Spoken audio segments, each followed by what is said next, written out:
Hey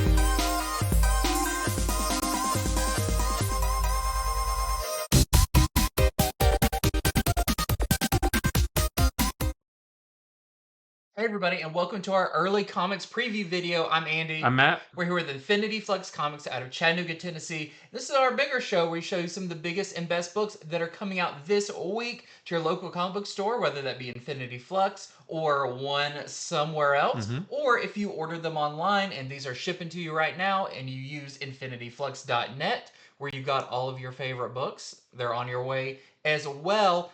And you can head on over there right now and pick up these books that we're about to talk about while supplies last. So a bunch of opportunities to get some great books. We've got a pretty big show for you. We've got quite a bit of number ones or good starting points, beginning of story arcs, that kind of thing. Yeah, and a lot of variety in the books too this time. So I'm actually going to kick it off this time with Ultimate X-Men number 2. Just talked about great number ones. Here's the number 2. Right. So Ultimate X-Men number 2 is interesting. It's, of course, continues to be written by Peach Momoko and art by Peach Momoko. And this is, like I said on a shorter show, the one that I feel like is the most, like, the most different from its original source. Mm-hmm. Yeah, so I feel like these characters in this and everything we're learning. We knew going in Peter Parker, oh, but this time he's 30, Black Panther, but it's changed a little bit. This is like new territory. This could be an indie book by itself.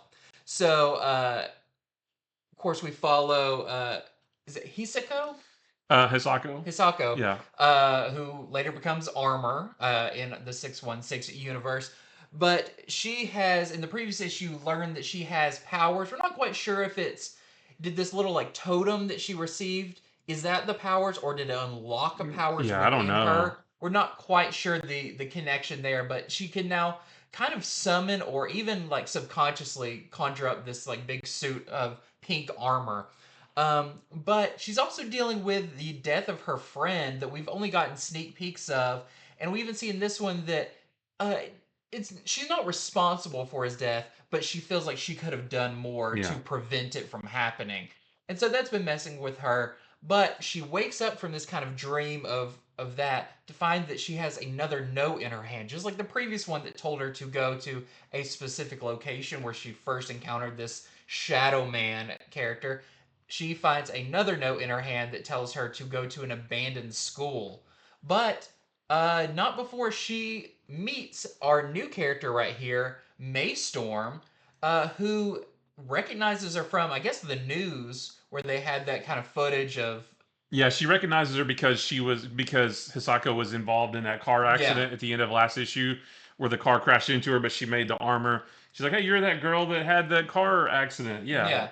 But she just kind of pops up out of nowhere. She so that was pops weird. out of nowhere, and she's very like one of those characters that's just like cool with whatever, go with the flow. She's like, oh, I kind of understand what you're going on. I've got something too. She kind of demonstrates that she's got what seem to be pretty Storm-like powers. Although I like the idea she has like a robotic puppy. And she's like, look, there's no batteries in it. And she makes it go off by holding it. So it's like she kind of electrically charged it or whatever. But they are just like, and Hisako's like, okay, you want to go with me to this like abandoned school and everything? She's like, okay. So they go on to there. And I won't give away what happens. Of course, we get more encounters with the Shadow Man type thing. Some more kind of horror elements, which is a very Peach Momoko. She does some horrific stuff in a lot of her books, and that continues here with some kind of body horror stuff.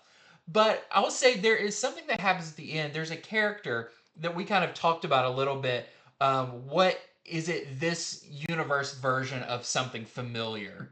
Yeah. Something that is very X-Men related. We're not quite sure. Yeah, but we might be way off base. It might not be what we're thinking it might be, because I interpreted it in a different way. Yeah. But then you had a different theory, and I have no idea. Yeah, so it's still like, if you're looking at everything through the lens of X-Men, you can see connections, but they're not, a one-for-one connection. Everything in this version of the Ultimate Universe and X-Men is definitely through the Peach Momoko filter that definitely changes it pretty heavily. So we don't know going forward. I think there's a cover coming up that looks like a character that maybe looks like Rogue on it, and we're continuing to figure it out. It's I'll say not a whole lot of story happens in this one, much like the first issue, but it's more of minimal dialogue and setting and tone and all of that kind of thing as we are still getting to learn these characters. I think I liked issue 2 more than number 1. Yeah, I did too. Because I just feel like it got, we got past the quintessential origin issue where we know this stuff has to happen.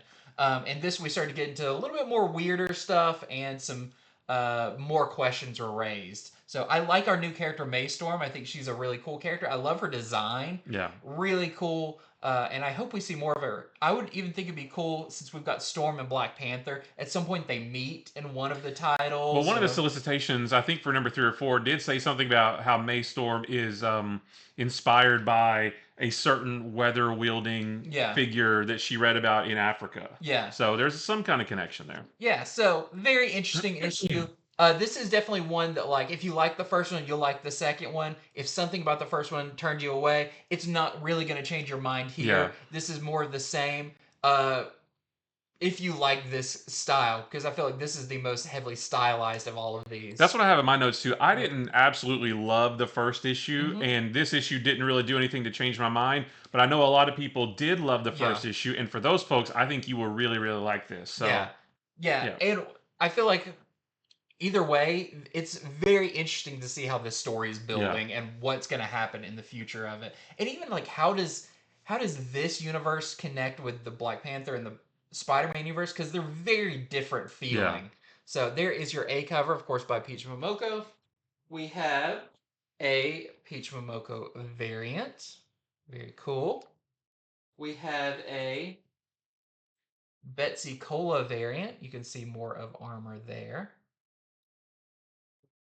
We have a Choi variant.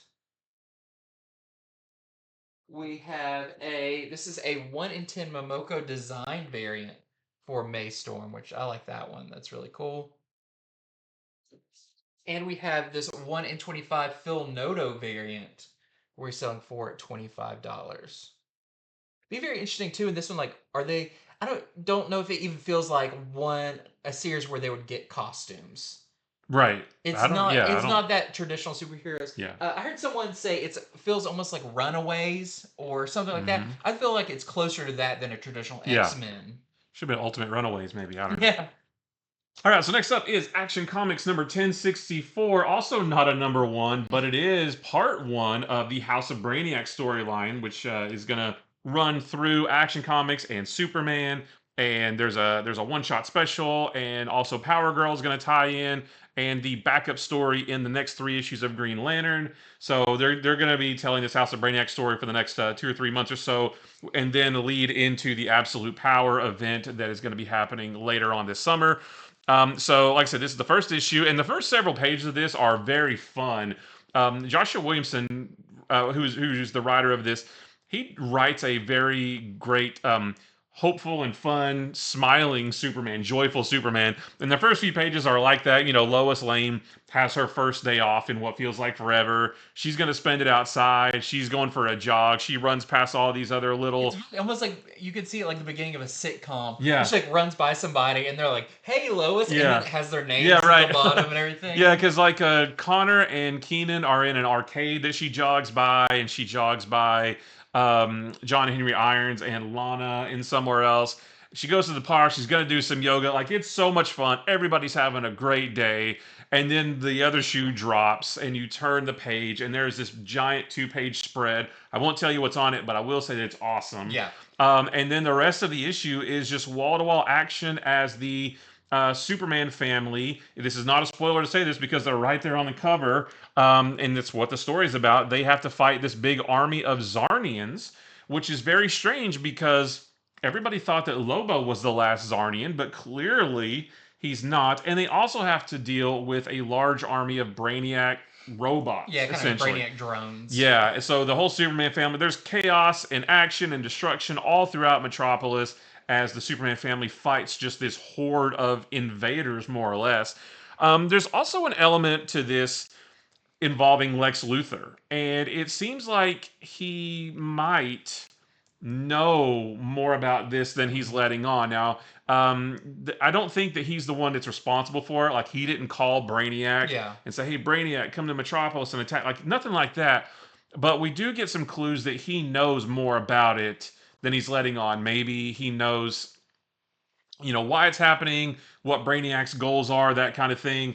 And he's just not easily divulging that information, although something happens to where he might later. So there's a lot of questions as to why is this happening. We don't know. Some interesting stuff that, like, if you've been reading Superman, some stuff that you're used to, and then something changes in this, and you go, "Oh, that is kind of changes how I viewed the previous Superman issues." Yeah. When you realize maybe this plan has been going on for longer than just appearing right here. Yeah. It connects very well with some previous arcs.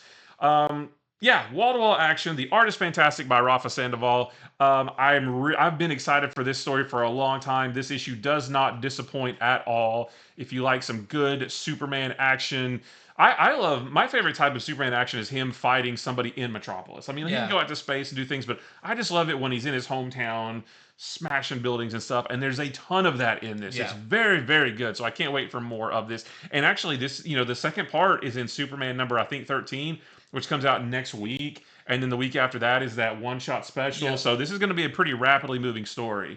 Very excited for it. So we have our A cover right here, which I think is going to be a connecting cover with the next part, which we'll get next week.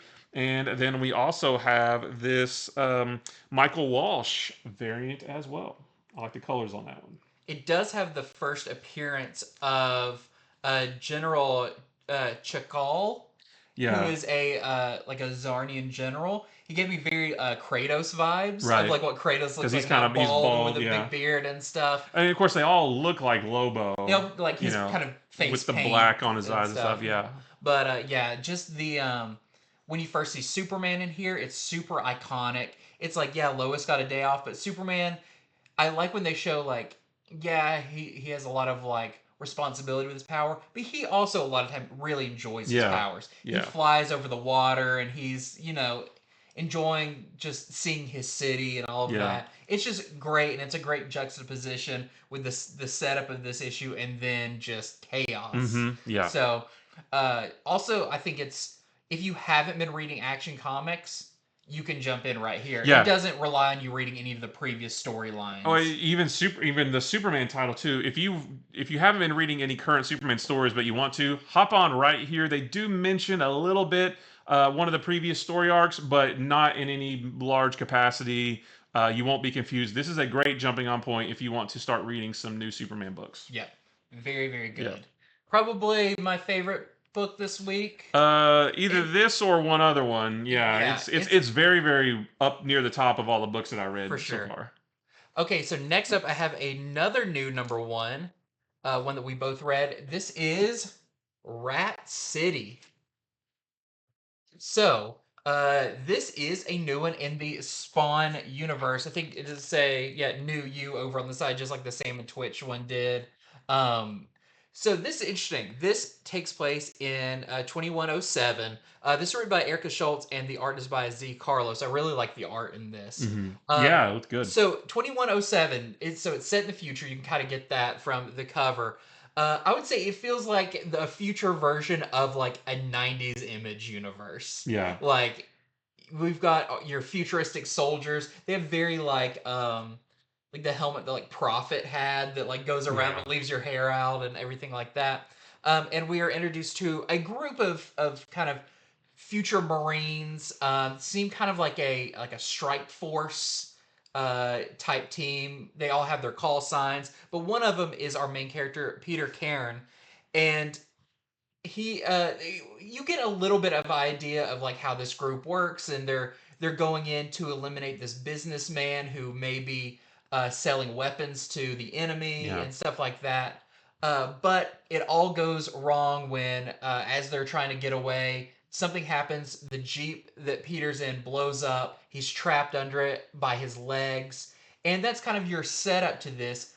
6 months later, he's in a hospital with a bunch of other like amputee patients where this company is like giving them specialty limbs. Yeah, like cybernetic limbs. Yeah. Cybernetic limbs. And seems to be running them through some tests. And the tests seem to be a little bit more it goes beyond like making sure all this works right and goes into like how far can we push your abilities? Like maybe they're seeing if they're a viable candidate for something.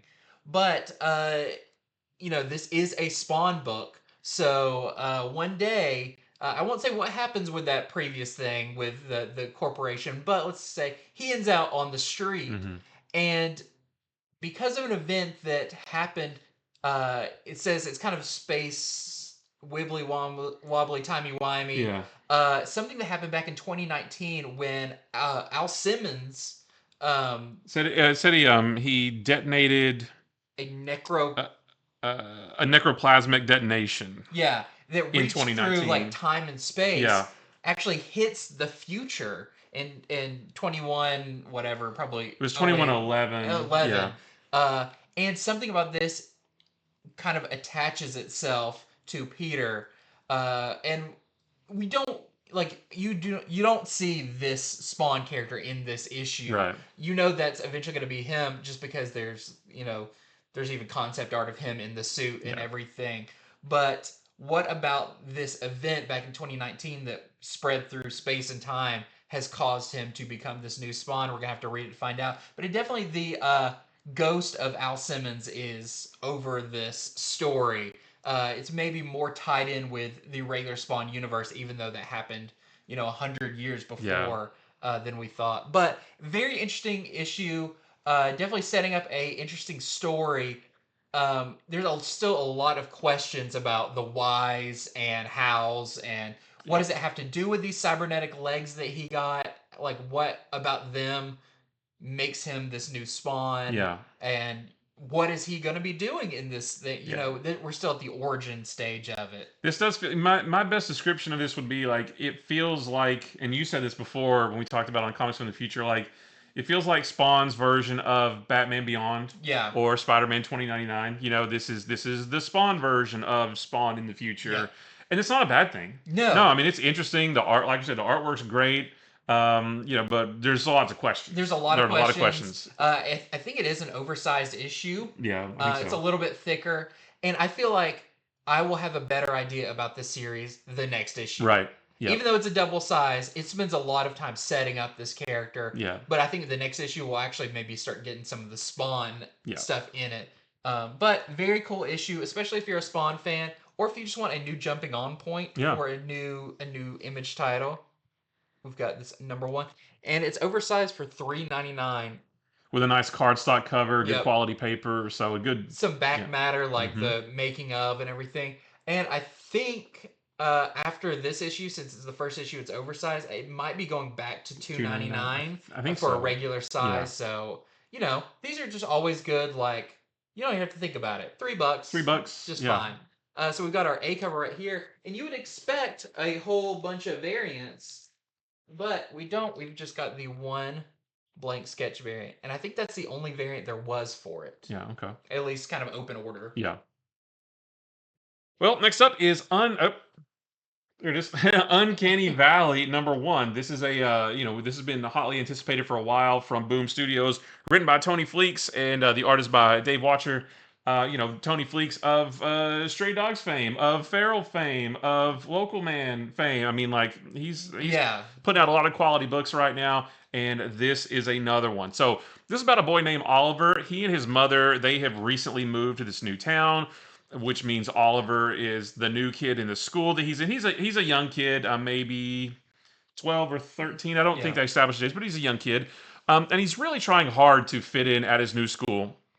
But in doing so, he ends up getting into a little bit of mischief. There's one day where him and two other kids, they jump off a bridge. I don't mean like a huge bridge over water. It's just like a bridge over like a small like dry valley. I think they say it's like 15 feet off the ground. So not a major huge bridge. And the other two boys that he's with, they break their legs, but he falls through the ground in a cartoony, like the ground forms, like, he falls through the ground like this, and it's in the outline of his body, and he comes out unscathed, right? And he doesn't really think anything of it. Um, but he can tell he's a bit different though, because there was some other incidents that happened at school that he ate a really hot pepper, and he said that his face got real red and like steam came out of his ears, and he just knows that there's something different. Of course, his mom doesn't love that he's getting into trouble at school because this bridge incident causes him to get suspended for a week. Well, later that night at their home, this murder of crows busts through their window, and it's like these cartoony looking crows too, but they're kind of attacking Oliver and his mom, and they have no, well, Oliver has no idea what is going on. This is when we start to get an idea that his mom does know something about what's going on and maybe why Oliver is a little bit different. But they're not, they're just trying to get away. And then this character, I don't think we know his name yet, but this character comes bursting through the door. Yosemite Sam. Yeah, very Yosemite. And if you can see, like Oliver, he's very detailed, whereas this character is very cartoony, and that's exactly how they look in the book. It's almost like the comic book equivalent of Who Framed Roger Rabbit, where you have the humans and then the cartoony characters. That is very much what this is like. And I won't tell you who this character is, but they do have some kind of connection with Oliver, and we see that this event is going to open up a world of adventure for Oliver and presumably these characters, which we haven't seen in this yet. We just see this one here, but very fun. Like I wanted the next issue instantly. I love there's a panel where and I showed you like Oliver is here, super detailed, and then the little guy is there, super cartoony, and they just look completely different, but they're right there next to each other on the panel. And I love the way it looks, and I want to know more about Oliver and who he is and why he's this way and that kind of thing. So a very, very great new book from Boom, from Tony Fleeks, from Dave Watcher. This is wonderful. So Uncanny Valley #1, that's our A cover right here. And we have some cool variants as well. This one is from Tony Fleeks, and you can see sort of the different art styles used for both characters there. We have this 1 in 10 Virgin variant of the A. It's the Virgin version of the A cover. We're selling that one for $14.99. And then there is the Virgin version of the other cover. This is the unlockable variant that we're selling for $19.99. I'm excited to read that one. I like the juxtaposition of the art. Yeah. You say Roger Rabbit, I think Space Jam. That too, yeah, that too. But I think even in the first Space Jam, like Michael Jordan, like had a few of those moments where he did some cartoony stuff. Well, yeah, like when he stretched his arm. There is something kind of like that in this. Not necessarily the same thing, but something Oliver does something that it's very like cartoony like that. Yeah, that's so cool. It's neat. Okay, next up I have X-Men 97 #2. So I love this. Is this a groundbreaking X-Men title? No. But if, we've got a lot of the Krakoan age stuff going on, that's ending, and I love the complexity of X-Men, but you also do yearn for the simpler days of the gold and blue and everything. And that's what you get right here. So continuing as the prequel to the Disney Plus X-Men 97 series, we see in this one, in the previous issue, Mr. Sinister had this plot at a Dazzler concert, but right now, the humans actually kind of like mutants. They, everything Sinister does to try to get them to turn on them doesn't work. It backfires, and they're all for them. A polar opposite of 616 X-Men, where everybody hates mutants. Yeah. So, that, Sinister is now being like, what's the next thing I can do to foil the X-Men? You get some great, just like vignettes of the different X-Men, what Gambit and Rogue are up to, specifically what Jean and Cyclops are up to. You see him finally realize that Jean's pregnant, like, it kind of like putting all the pieces together, because last issue he was too frazzled to really understand this. But you also have Storm, who hasn't been told that Jean's pregnant, but she kind of has figured it out. And she goes to follow Wolverine, who is very disheartened by this news. You know, he's always had feelings for Jean, so he's in a bar and he has a nice heart to heart with Storm and everything. But it seems like across the board, all the X-Men get tacked.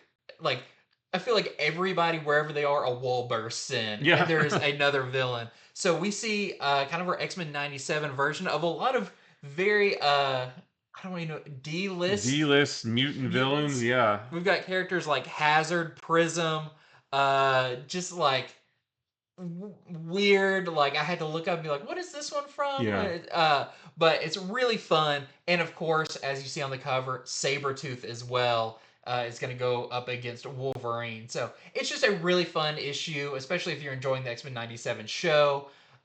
Just, you know, keeping that hype of this classic X-Men feeling going with this one. And I almost hope they continue with this. I would love to just have an ongoing X-Men '97 just like story set in that time frame with that look of the characters and everything. Maybe, you know, because this will run into the animated series at some point, but maybe, you know, the animated series is only 10 episodes. It's probably going to be a good couple years before we get another one. So I just have this keep going. Yeah. Continue that story. I would love it. So just a super fun issue. We've got our great Todd Knock A cover, which is just another like classic looking cover. Yeah. Love that one. And we've got this great Nick Dragotta variant. I like that one a lot. Yeah, this one's really cool. This almost reminds me of like what would be on like the side of an arcade cabinet, or, you know, like a game start screen or something. Well, we're going to continue the Saturday morning cartoon theme, and we're going to talk about Transformers #7.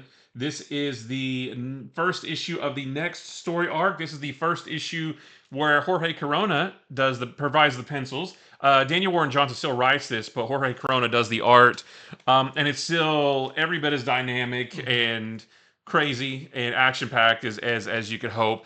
After the battle with the Autobots last issue, the Decepticons have retreated, kind of licking their wounds, and there's a little bit of dissension in the ranks with the Decepticons. Starscream is challenged for leadership by Soundwave. Soundwave, who, you know, Soundwave was always just like a guy who sort of was very quiet in the cartoons, but this time he steps up and says, basically, I don't think you're fit to be leader, essentially, and they have to duke it out. He brings up like, well, Megatron, and he starts saying that, and Starscream just like flips out. Yeah. So there is a big battle for leadership in the Decepticons, basically between Soundwave and Starscream. While all that's going on, the Autobots are regrouping as well. They're trying to heal up so that they can continue the offensive against the Decepticons. They feel like they've got the Decepticons on their back heel, and they need to keep going. They need to keep pushing, but they're a little bit wounded as well, and they're trying to heal up.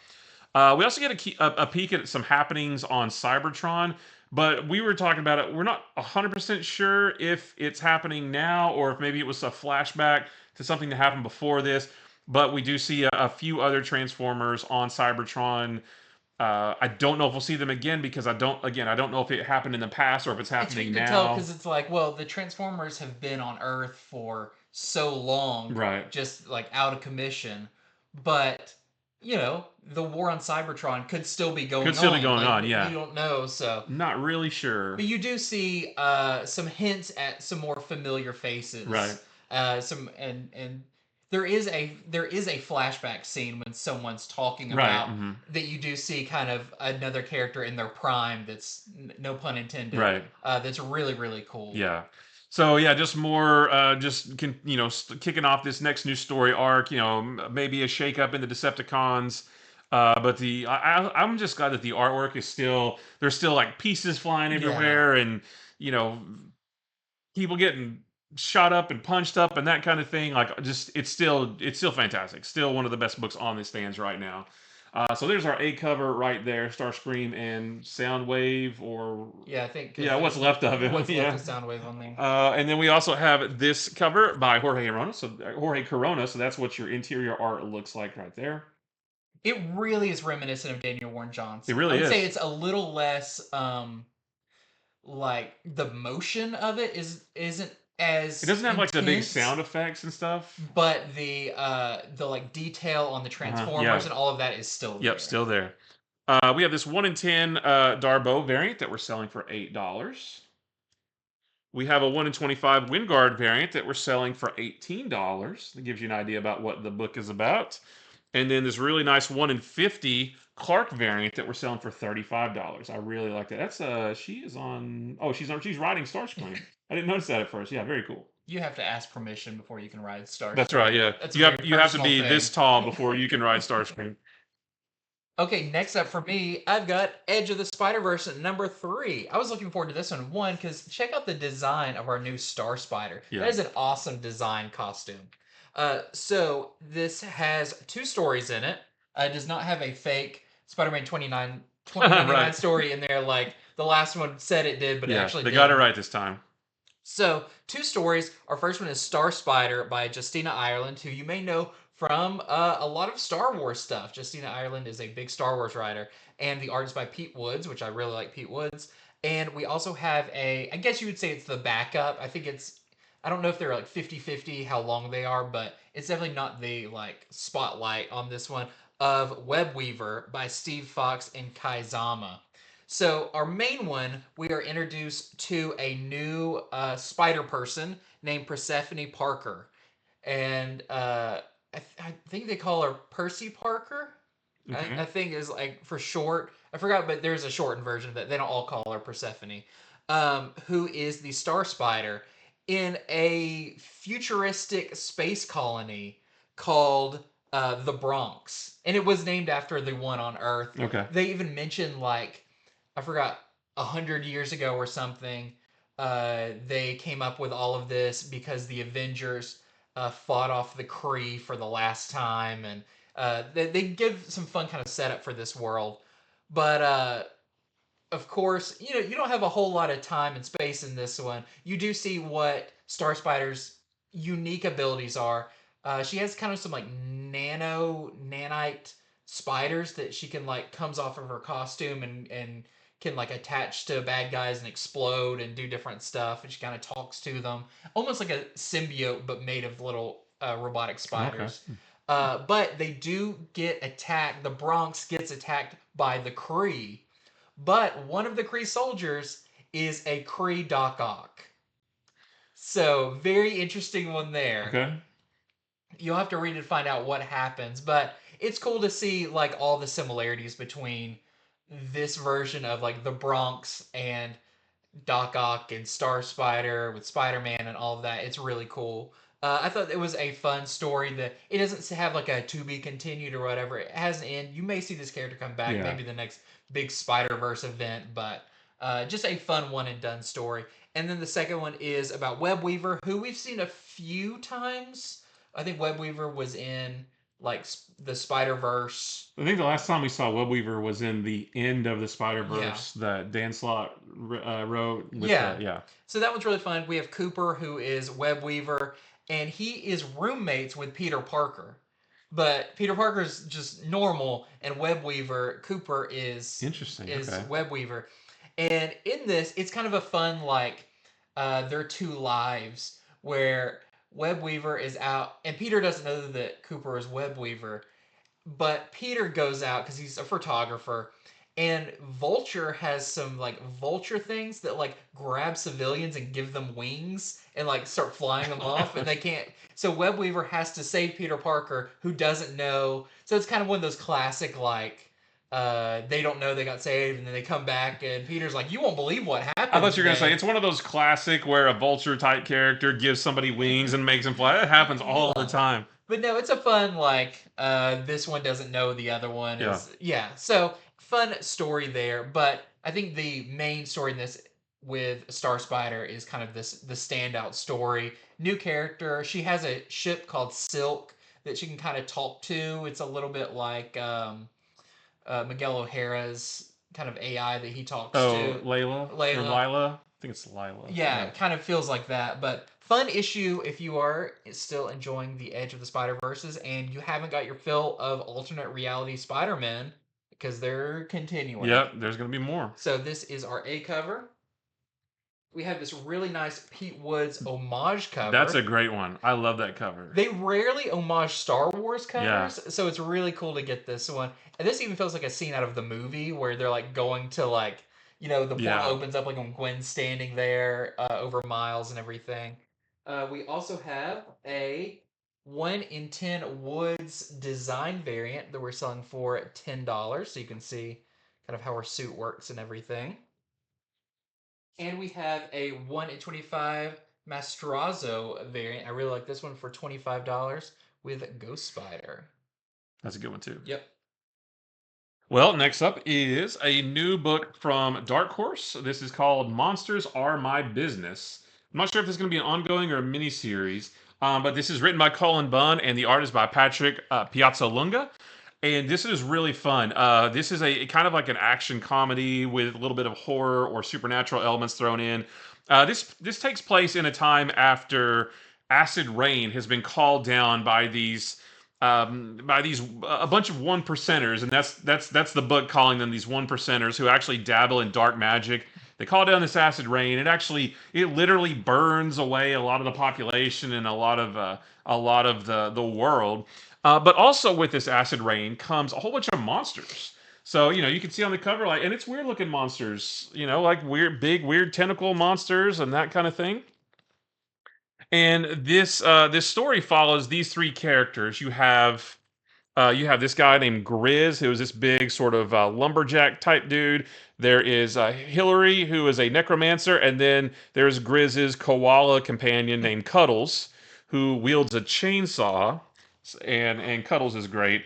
Cuddles kind of reminds me maybe like a Rocket Raccoon, but he doesn't talk, but he cuts up monsters. So in this one, uh, they are approached by a government agent named Jenkin who wants to hire them because Jenkin had sent in this Black Ops team to this one real sort of spooky area, and they lost contact with them 2 days ago. So Jenkin comes in and says, "Hey, Grizz, I need you and your team to go in and get my guys, get them out because they're probably in trouble." And they reluctantly agree. Doesn't really want to, but they do reluctantly agree to the mission. But when they go to the place to get those Black Ops guys, they quickly realize that there's more going on. Maybe they bit off a little bit more than they can chew. And it was great. Like it's just a fun, like I said, a fun action comedy. The world is interesting. The art is a little bit more cartoony and stylized, but it works really well for this. It's really really good. Just a fantastic brand new book. If you're looking for a little bit of action, a little bit of comedy, a little bit of horror and supernatural and monsters and all kinds of stuff, this has it all. So, Monsters Are My Business. That's the A cover right there, and that's actually the only cover we have. Just this one. Well, next up for me, I've got our issue number 3 of Thundercats. It's got a great Chitara cover there by David Nakayama. And so this one is called Treasures of Thundera. And it's pretty cool. I really like the direction this series is heading. I was skeptical in the first issue because it felt a lot of like retread of just like, yeah, I know this story of the Thundercats and all of that. But they're starting to go into some new places with this. So Calica's there, our new character. We know from the end of the previous issue that not everything is okay with Calica. Maybe there's some either manipulation of a real Thunderan, or this is just straight up maybe Mum Ra creation. We don't know either way what it. So even we don't know if we can fully trust Calica all the time. Everybody thinks that there's something shady with her. Us readers and the characters in the book. Everybody thinks there's something up with her, except for Lionel. Yeah, he's all about it. She's beautiful. She's beautiful. She's one of us. She's all good. But Panthro still is a little on edge, especially when she's creeping around their base at night. Here's the thing I asked you earlier, and I'm not quite sure. If they established a base on Third Earth, or are they still working out of their ship? I think they're still on their ship. Okay, I think you're right about that. Because I said I thought they found a base, but you're right. It looks too pristine. I'm pretty sure their ship is huge, and I'm pretty sure they're still on their ship. So this is really interesting because all the Calica stuff is kind of set to the side for a minute when Lion-O does a sight beyond sight with his broken sword, and realizes there is a mysterious door that opens up. I guess inside of their ship is where they're at, revealing a kind of treasure trove of Thunderen artifacts. But how can this possibly be there? Because they left Thundera as it was basically getting destroyed years before. But there is a guardian of this treasure trove, one that won't be a big surprise. He's even on one of the variant covers that basically tells Lion-O that they've been watching this for only a few weeks. So how does the timeline work out? That's kind of a mystery that they're going to have to figure out. But all these Thunderen artifacts, what's it there for? Mm-hmm. What are they intended? Are they intended to create a new Thundera on Third Earth? We don't know. But there's a lot of other good stuff. There's a great action scene where Lion-O has a dispute with Panthro, and to settle it, they kind of do a sparring match. But Lion-O, since he's their leader, is not allowed to fight, so he has to choose kind of someone to stand in for him. So he picks Chitara, and you see Panthro versus Chitara and kind of each of their battle styles and everything. But we do come back to Calica and Lion-O's inability to see anything wrong with this. And she's perfect. And he may be letting her in on secrets that he shouldn't be. So I thought it was a really fun issue and just raises more questions in a really unique way. Kind of stuff that I love, like hidden doors and what's all this mean and all that kind of stuff. So really, really fun issue of Thundercats with number 3. And of course, it's dynamite. We got a bunch of covers, a whole big old stack of covers, to quote someone. So we've got, of course, another Rob Liefeld variant. Everybody looking sleek and cool.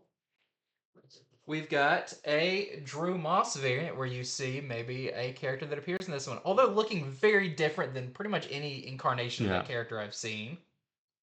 Yes, Lion-O does appear in that issue. Does appear, yep. And he's got a little dude around him. We've got this awesome Perio variant. I love when you take the characters and you just what would they look like? Super realistic and stuff. We've got this Ivan Tao variant. Panthro getting some love on those covers. He is. We've got a 1 in 10 Drew Moss Panthro cover. Kind of a design cover. I do kind of like his proportions in this. He's kind of head low, stocky dude. And then of course we've got our foil David Nakayama cover. This is a 1 in 10. We're selling for $12.99. We've got a 1 in 10 Tau foil variant for $12.99. We've got the 1 in 15 Rob Liefeld Virgin variant. We're selling for $14.99. We've got the Drew Moss 1 in 15 that we're selling for $12.99. But wait, there's more. Just when you thought it was over, we've got a 1 in 15 David Nakayama foil. We're selling for $19.99. We've got a 1 in 25 Declan Shalvey foil variant. We're selling for $24.99. Almost at the end, we've got a 1 in 25 Perio Virgin variant that we're selling for $19.99. And lastly, which is a completely different cover, we have a 1 in 30 Lee and Chung variant we're selling for $19.99. Some villains. Last time we went back and forth because there's so many. That's right, and now I realize why we did that. We should maybe do that again. We'll do it for the next issue. All right, so next up is this book right here. This is called The Principles of Necromancy. This is a brand new book from it's the first book from a brand new publisher called Magma Comics. This is written by Colin Kellan and Jackson Lansing. Those guys are everywhere. They write all kinds of cool stuff. The art is by Eamon Winkle. And I feel like I wasn't quite sure going in, but after reading this, I feel like this might be kind of a horror anthology book with the only connective tissue being the main character in it. His name is Dr. Jacob Eyes, Eyes, and he's got these weird eyes too. He is a doctor, and there's a nice, actually, a quick summary of who he is on the back. Like that gives you a little bit of a blurb about Dr. Jacob himself, or Dr. Eyes. And it says that he wants to not just cure illnesses and things like that. He wants to cure death itself. But the way he goes about it is pretty weird and pretty creepy. So in this issue, he sort of falls in with this clan of barbarians who are constantly going to battle against another group of warriors. And every time they do it, they a bunch of them get killed or they get severely wounded. You know, they come back to their camp. Dr. Eyes heals them up. But the way, like I said, the way he goes about it is very strange, almost maybe a little bit supernatural, maybe a little bit of body horror type stuff in this. Um, and just as they go and come back and go and come back, his methods by which he heals these barbarians become more and more extreme, and maybe a little bit less scientific and maybe a little bit more supernatural in nature, just a little bit. But he is finally able to give the barbarians what they need to defeat their enemies, but at a terrible price. And like I said, this issue, grotesque price. Very grotesque price. This issue, the story in this is one and done. Like, we're not going to see these barbarians again. In the next issue, Dr. Eyes is going to be doing something else with somebody else. And that's where I feel like maybe that horror anthology aspect comes in, which I love. I love horror comics, especially anthologies. Silver Coin. Yeah, a little bit Silver Coin. Like if he was the Silver Coin. Right. I'm trying to think of ones that have that. Ice Cream Man, but Ice Cream Man doesn't always appear. Like, he's not like a central figure. Well, I feel like it might be, you know, kind of like Creep Show, but he's in all of them. Or maybe he's like the what's the main guy in Creep Show that narrates everything? Yeah. But maybe if he's the Crypt Keeper and actually in the stories, you know, maybe something like that. But yeah, it's very, very good. The art is really cool too. There's a lot of body horror and stuff like that in this. Very disturbing imagery, but really good. I like what he looks like. He kind of looks like you don't know if he's wearing a mask or not sometimes, and it's kind of a creepy mosquito. Yeah, you can kind of see it on the cover right there. It's got like this it's a little plague doctor. Yeah, a little mosquito. Yeah, so very, very good. A strong start for a brand new publisher. And I love these types of stories. So definitely on board for more. So we have a couple variants here. We've got our A cover right there.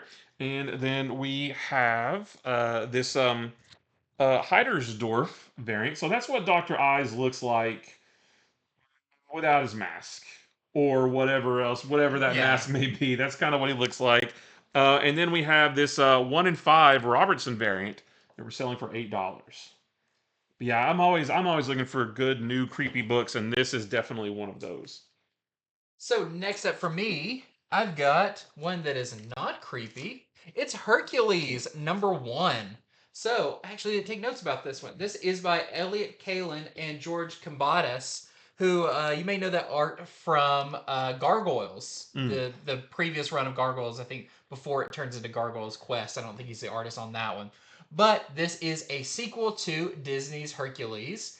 And in this, Hercules has chosen to remain kind of a demigod. He's still super strong. He's still got all that. He just didn't ascend to Mount Olympus, kind of like his father wanted him to. And he's dealing with that. But he's super famous now. Everybody wants a piece of Hercules. And everybody wants to kind of hire him to do their, I wouldn't say dirty work, but like, people get themselves into situations that they can't themselves get out of, so they call Hercules. And as Hercules is dealing with his father, with Meg, with Phil, all of them, he gets a job where a sculptor has accidentally created a statue that has been brought to life by, I believe, Aphrodite. Turns it real, and it kind of just goes on a rampage. And so, of course, you need someone super strong to take down a statue, and that's where Hercules comes in. But it looks like there's actually going to be a bigger story, because when he returns from his job, there's another god there saying some of the gods have gone missing, and we'll have to see what happens with there. But it's really fun if you're a fan of Disney's Hercules. It looks, it sounds, everything just like the movie. So I was a big fan. I love Hercules. I love the TV show, Adventures of like Young Hercules, the animated one. That's really fun. It kind of has a feeling like that. But another great addition to Dynamite's Disney line that is quite extensive now. So don't miss out on this one if you're a fan. We've got some great variants for this one because it is Dynamite, so we've got a bunch of them. We have this great Lolly variant. The whole gang is there. My favorite kind of pop. Ah, yeah. Is a lollipop. As opposed to a push pop? Soda pop? I don't know. We've got the Rinaldi Color Bleed variant. And then we've got the 1 in 10 negative space variant, the Rinaldi one. The Virgin version that we're selling for $9.99. And we've got this really nice 1 in 10 Tomaselli foil variant that we're selling for $12.99. Well, next up is Batman, or wait, is it the The Batman, the not Batman. yeah, not just Batman, the Batman First Night #2, just continuing this Black Label series. And this one, Batman's continuing his investigation into why, or well, not necessarily why, but who is murdering all these city councilmen, and also who is creating the big brutish characters that are actually carrying out the murders. In this one, there are attempts made on the lives of both the mayor and Commissioner Gordon. So whoever's behind this is getting a little bit more brazen. They're getting a little bit more out there. And Batman, after he goes through a lot, just like in the last one, he goes through a lot in this, and he may have to make a hard choice about how he goes about fighting crime going forward.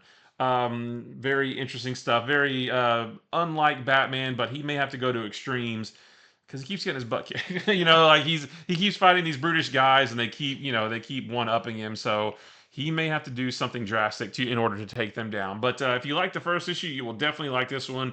Just more Batman is set in 1939. Looks very cool. It's very period piece. And I love like period piece books like this. So yeah, there's our A cover right there, and we have two very cool variants. I love the way these are done because they look like old sort of folded up magazines. You can't really see the creases on wear this. and tear on Yeah, it. the wear and tear. This book is in mint condition, but it's made to look like it's been worn down. This one is from. Oh shoot, I should have written that down. This one is from Sebastian Fumara. And then this one is made up to look like an old magazine, complete with like a price sticker on it. I love that. Yeah, and this one is from Mark Aspinall. But yeah, you can see sort of the wear and tear around the corners. But like I said, it's just printed on there, so no worries about the condition. But yeah, very, very cool. Very good Black Labels book. Next up for me, I've got Amazing Spider-Man number 47. I really like this issue. One of the main reasons is we have Todd Knock on art. Yeah. I love Todd Knock. Just anytime he pops up anywhere doing covers, like he did the X-Men 97 cover, love his work, and he just elevates the story. So this is, as you can see on the cover, it deals with Chasm and Hallows Eve. This comes after the Web of Spider-Man issue where we saw how Chasm got out of his prison. And in this, he goes to find Hallows Eve, who is his... Were they married? Or I don't think they were married, but they were, boyfriend, girlfriend. For a long time. Mm-hmm. And he goes to find Hallows Eve to tell her he may have a way to fix what's wrong with him. Which I don't even know if he fully knows what it is, because he's kind of messed up. Yeah. Where he's not thinking straight and all of that. But he said he found a way with her help. Meanwhile, Peter has been set up on a kind of a surprise date by Mary Jane's Aunt Anna with one of the doctors from Ravencroft, which is really, really fun because they both don't know they're on a date, and they get there like, oh, we see what she did here. And it's fun to kind of see, even though I want Peter to be with Mary Jane, the kind of Peter Parker on a date. He's a little goofy. He kind of doesn't know what to say, but it's very fun. But that is all. Of course, the Parker Luck date. Something happens. He gets a text, and Betty Brant, who is on a case investigating some criminal business, maybe dug a little too deep, and now needs the help of Spider-Man. There's a lot more in this issue, but it's a lot of fun. I thought this was a really fun issue. I think this may be like a two-parter type thing. Well, what is it? Number 47? Because I think it might be leading up to issue 50, which is a big return of the Goblin. 3. Maybe 3, yeah. But it feels like it's going to be doing a lot of storytelling with Chasm kind of positioning him maybe for some future stories. Yeah. So there's our A cover with Ramita Jr. We've got a Peach Momoko cover. Haven't seen the last of her. We've got the Disney homage variant. So again, when you see that in the stores, that's not a West Coast Avengers book. That is Amazing Spider-Man. Yep.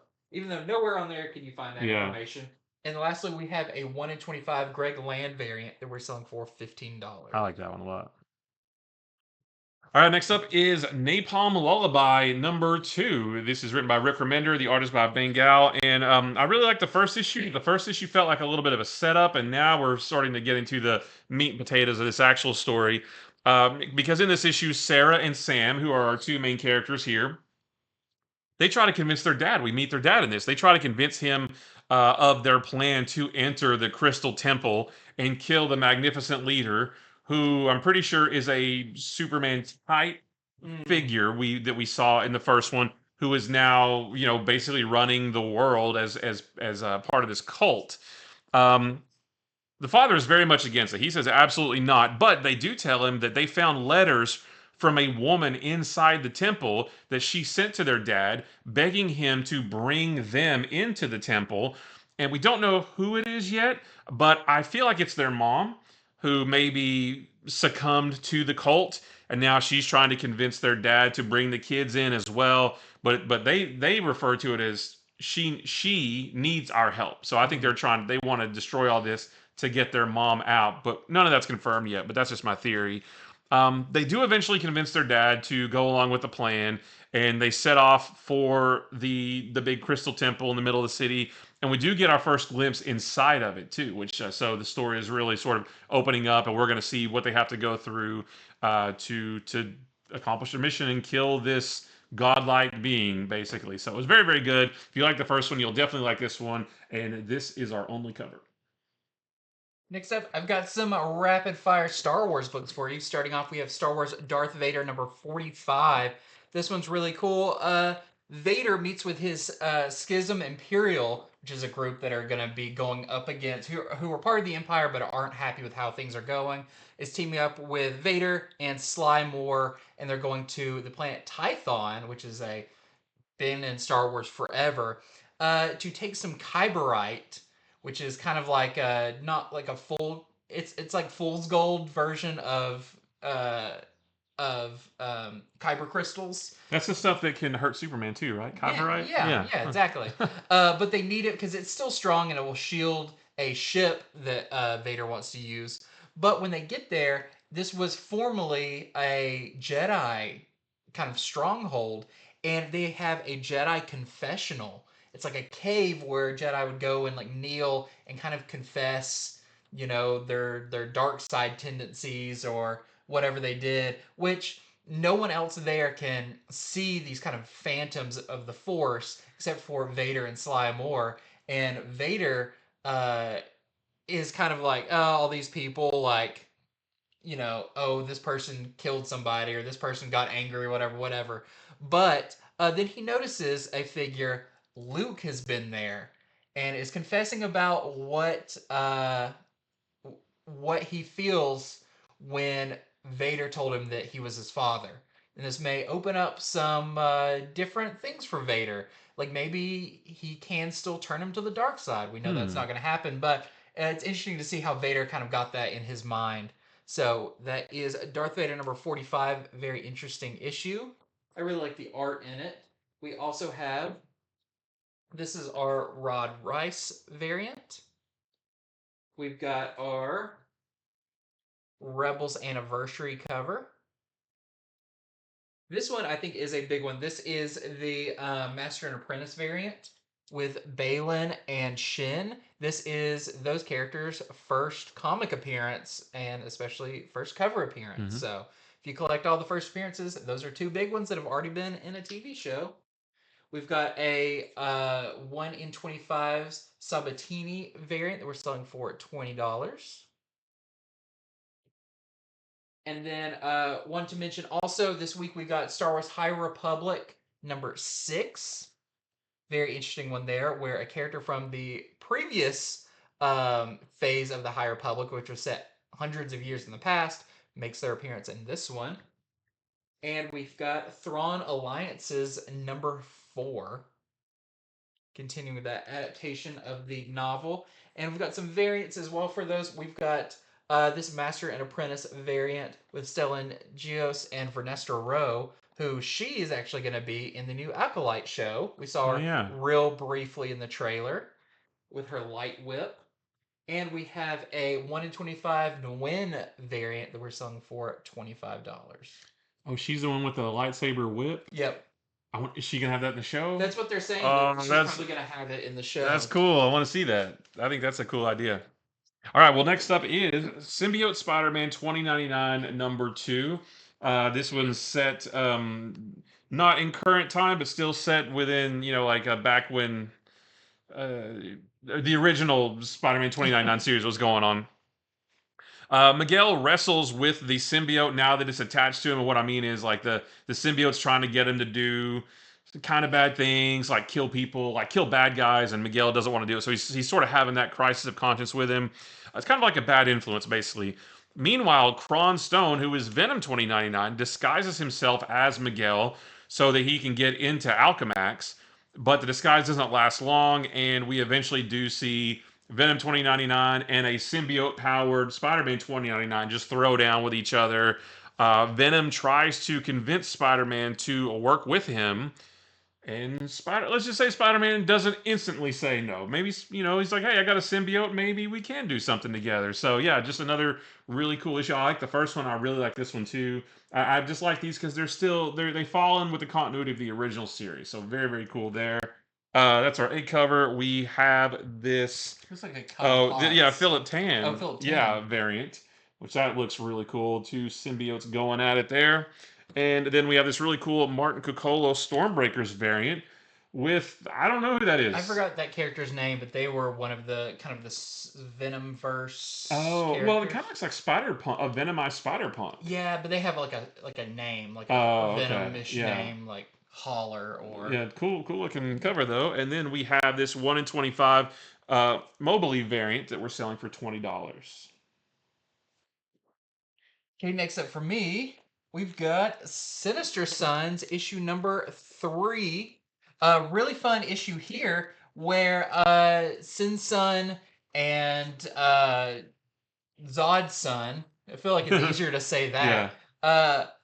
In the previous issue, they got swallowed as they were arguing about who's going to be controlling the ship that they're on, got swallowed by a giant space whale. But in this one, they're inside the space whale where they meet a trapped astronaut. Not astronaut. He's like, he's not from Earth, but looks a little more human. His name is Major Tom. And does he talk to ground control? He doesn't. He probably wishes he could. And he's convinced he's going to steal their ship that's now kind of lodged inside the space whale. Until he realizes that the ship is voice controlled, so he needs to bring them with him.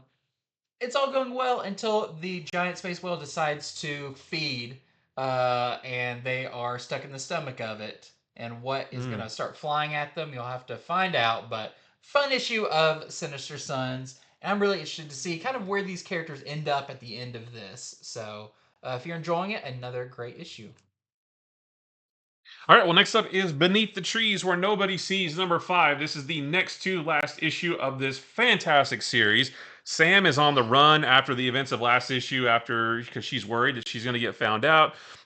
She is starting to see the ghost of one of her victims from 12 years ago, which she actually sees this character right here, and they look like this. Like she's having, she sits down in a diner, and she sees this character sitting next to her. And she has to face some of her other inner demons as well, dealing with all the murder she's committed over the last few years, essentially. And going through all that helps her decide that maybe she shouldn't run away from Woodbrook. Maybe she should go back and take matters into her own hands. Because while, yes, she did commit murders in another town, the murder that she's being framed for in Woodbrook, she did not do. And so she's like, I'm not going to take credit for those. So yeah, so she's going to take matters into her own hands. I love this series. We only have one more issue. I'm super sad about it, but this one was just as great as all the other ones. So we have that super duper creepy A cover right there. We have the Riley Rossmo variant, just like all the other ones, and then we have this 1 in 25 black and white Rossmo variant that we're selling for $29.99. Next up, I've got our second issue of Weapon X-Men. It's a very interesting series with Phoenix pulling together a bunch of Wolverines from different universes to hunt Onslaught, who's kind of universe bouncing. In this one, she sends a team of Wolverines to a pretty idyllic world where the X-Men kind of won and they're all living happy lives. We do have a little setup with our Wolverine of Earth X, where we see kind of how he got to be the way he is. And he tried to have a perfect life and it didn't end up that way. Now he sees a world where it did, where Scott married Madeline Pryor and Logan married Mariko and had kids. And so their kids are marrying Nathan Summers, which is Cable. Everyone's getting married. Everybody's happy. Everything.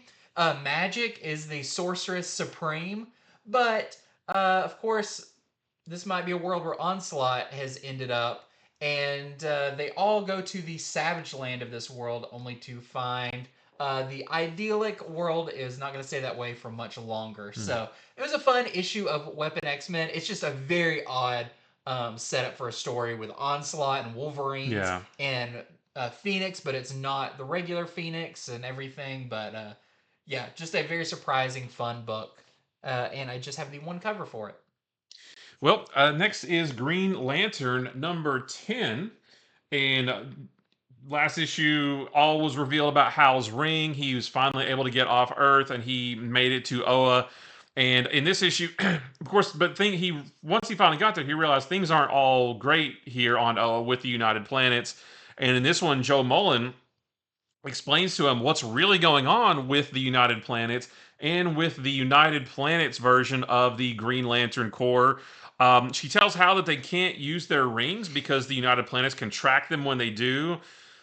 But Hal being Hal, he's like, I'm gonna do it anyway. And I love Hal Jordan. I love that he's just like, I don't have time to wait around and be stealthy. It's funny because when I play video games, I like playing stealth. You know, when I'm playing like Assassin's Creed, I like to, get guys in the back or whatever. But I love that Hal Jordan is not that way. And I love that he is just like Hal Jordan sees a story arc that's 6 issues. He's like, no, I can knock that out in 2. Yeah. So he just goes at it, and it's awesome. A lot of good action, a lot of good Hal Jordan moments in this. I loved it. And then the backup story in this is a House of Brainiac tie-in with Guy Gardner going off in search of Lobo. So it doesn't reference House of Brainiac or what's going on Metropolis, but I think it will because he's going to bring Lobo into the mix. So I think that backup is going to be 3 parts, and this is the first one. So a fantastic issue of Green Lantern. I have loved this series since the beginning, and it's showing no signs of slowing down. So that's our A cover right there, and then we have this Evan Doc Shaner variant with Guy Gardner. We have this Jorge Fiornes variant. I love the imagery there. And then we have this 1 in 25 Walsh variant that we're selling for $12. Well, and lastly for me, I've got Suicide Squad Dream Team number 2. See, we've still got that countdown to absolute power at the top, which is a pretty big deal. And in this one, I don't want to give too much away because it's a lot of character stuff with Bizarro, with Dreamer, and all that. But I will say, Dreamer faces off against Amanda Waller in her dreams. Ooh. So she managed to get, and that's a place that Amanda Waller does not want you to be. Well, I was gonna say that's scary because what does Amanda Waller dream about? That's freaky. I don't want to know. Yeah, and Dreamer confronts her about her plans, and it's like, this is not going to end well. And what does Amanda Waller do at the end to prevent this from ever happening again? Just being a horrible person. But a very interesting issue. I'll be interested to see how this all plays in with the Absolute Power storyline. So right now it feels like it's very, other than Amanda Waller, it feels like it's just very focused on Dreamer and some of our main team. But we'll see. So that is our A cover, or Eddie Barrow's cover, and we have a Sweeney Boo variant. And then last for me is Invincible Iron Man number 17. Just continues to be great. After the events of last issue, Tony's Sentinel Buster armor is all busted. His Buster is busted. After his battle with Fei Long and all the Stark Sentinels. So inside of this giant armor, he's pretty concussed, right? He's or partially concussed. Partly concussed, yes. And in a sort of a fog, he is confronted by, in his mind anyway, he's confronted by several of the people who have been hurt in the past because of him, because of his weapons and things like that. So part of the issue is him battling his inner demons, kind of. But he eventually does come to, and he finds Fei Long, who tells him something surprising about Orcus.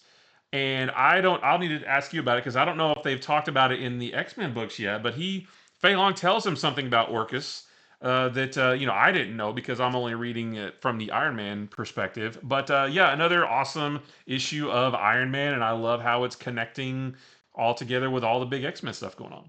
Yep. So it was a big week in comics. It was a big week, yeah. You got a lot of stuff to head out there and grab this Tuesday and Wednesday, or whenever you head to your local comic book shop. And we hope that you are stopping with ours, or head over to infinityflux.net, where you can order these books while supplies last. Stay tuned for our show coming up on Wednesday, where we'll be going over some of the books that you can pre-order coming up very soon, so you don't miss out on any of those. And of course, we always have our show on Friday where we go over more of those in more depth, all of that. So stay tuned. Make sure to subscribe to our channel. We're still ever creeping closer to 3,000, which is, a very big mountaintop for us. And we would love to have you standing on that mountaintop holding our flag right. and taking beautiful pictures. So until next time. Real quick, if you made it all the way through, we had such a variety of books this week. We would love to see a variety of emojis. So, I was thinking about a brain for Brainiac. Yeah, or that. Yeah, Yeah, just different stuff. Yeah, leave us something to let us know, like which of these massive amounts of books that you're looking forward to. Just so we know that you made it through with us. Yes, absolutely. And until the next time I see you. See you. Goodbye.